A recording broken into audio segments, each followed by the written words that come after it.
पहले 500 में 5 चीजें आती थी, अब सिर्फ 3 ही आती है। पैसा तो सेम ही है पर सामान कम। इसी प्रॉब्लम को इकोनॉमिक्स में इन्फ्लेशन बोलते हैं। मतलब मार्केट में चीजें धीरे धीरे महंगी होती है।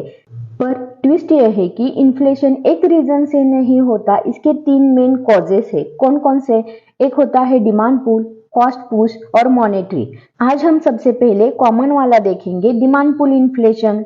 डिमांड पुल का मतलब होता है too much money chasing too few goods. मतलब लोग तो ज्यादा होते हैं पर सामान कम। सोचो, एक छोटी सी शॉप है, उसके पास सिर्फ 10 ही शर्ट है, पर खरीदने वाले 50 लोग आ गए। अब बताओ सबको शर्ट मिलेगी क्या? नहीं। शॉपकीपर क्या करेगा? वो उस शर्ट की प्राइस बढ़ा देगा। तो 500 की शर्ट वो 700 करेगा, फिर 900, फिर 1000, फिर भी लोग लेते रहे।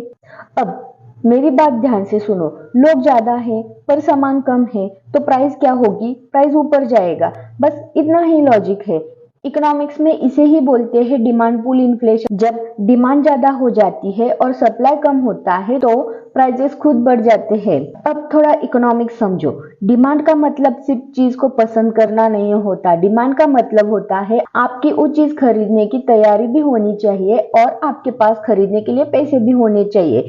तो लोगों के पास पैसा कब आता है? जब आपकी सैलरी बढ़ती है, आपको लोन्स मिलते हैं, ऑफर्स मिलते हैं, तो लोग क्या करते हैं? लोग शॉपिंग करने लगते हैं। मतलब डिमांड बढ़ जाती है। पर सप्लाई का क्या करे?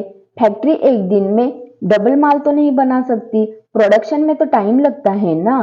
तो सप्लाई स्लो रहती है और जो डिमांड होती है वो फास्ट बढ़ती है। यहाँ पे डिमांड और सप्लाई का मिसमैच हो जाता है, तो इसे ही हम डिमांड पुल इन्फ्लेशन बोलते हैं। तो अब एक सवाल आता है, इसे डिमांड पुल क्यों बोलते हैं, डिमांड पुश क्यों नहीं बोलते?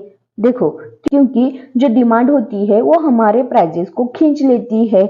डिमांड प्राइस को ऊपर पुल करती है, इसलिए हम डिमांड पुल इन्फ्लेशन कहते हैं। जैसे कि कोई नया फोन मार्केट में लॉन्च हो गया है तो सबको वो चाहिए, मतलब डिमांड बढ़ गई तो चीज महंगी हो गई। फिर फेस्टिवल में सब लोग शॉपिंग करना चाहते हैं तो डिमांड बढ़ गई, चीजें महंगी हो जाती है। पेट्रोल की डिमांड बढ़ने से पेट्रोल महंगा हो जाता है। घर की डिमांड बढ़ने से घर के प्राइसेस डबल हो जाते हैं। पर कौन कौन से फैक्टर है जो इस डिमांड पुल को